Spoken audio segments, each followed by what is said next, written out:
भारतीय संविधान का बहुत महत्वपूर्ण प्रश्न है। भारत में राष्ट्रपति और प्रधानमंत्री के बीच संवैधानिक संबंधों का परीक्षण कीजिए।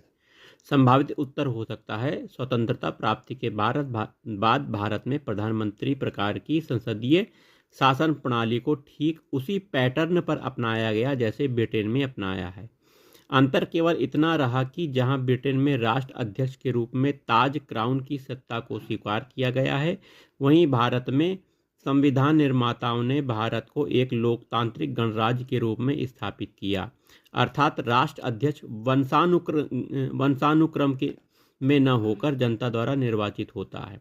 संविधान निर्माताओं ने में एक बात को लेकर लगभग मैत्रेय था कि सत्ता का केंद्र प्रधानमंत्री ही हो और राष्ट्र अध्यक्ष के रूप में राष्ट्रपति हो। कार्यपालिका की वास्तविक शक्तियां प्रधानमंत्री और उनकी मंत्रिपरिषद में निहित हों।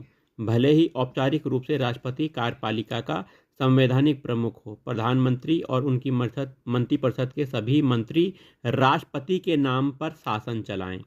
संविधान के अनुच्छेद 53(1) में कहा गया कि संघ की कार्यपालिका शक्ति राष्ट्रपति में निहित होगी और वह इसका प्रयोग इन संविधान के अनुसार स्वयं या अपने अधीनस्थ अधिकारियों के द्वारा करेगा।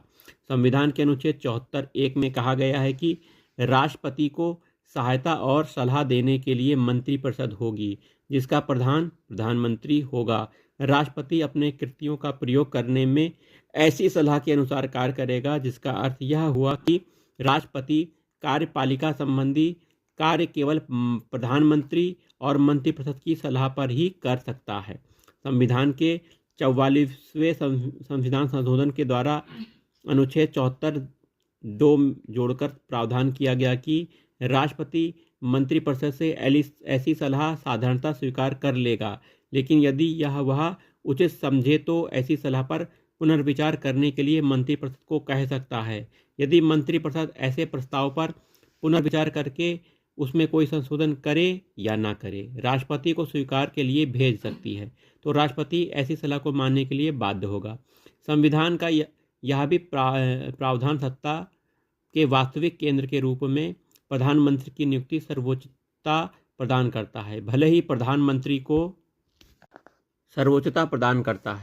प्रधानमंत्री की नियुक्ति संवैधानिक तौर पर राष्ट्रपति के द्वारा की जाती हो, लेकिन यहाँ यह भी महत्वपूर्ण है कि प्रधानमंत्री की नियुक्ति के मामले में भी राष्ट्रपति को अपने विवेक इस्तेमाल करने का सीमित अधिकार ही प्राप्त है।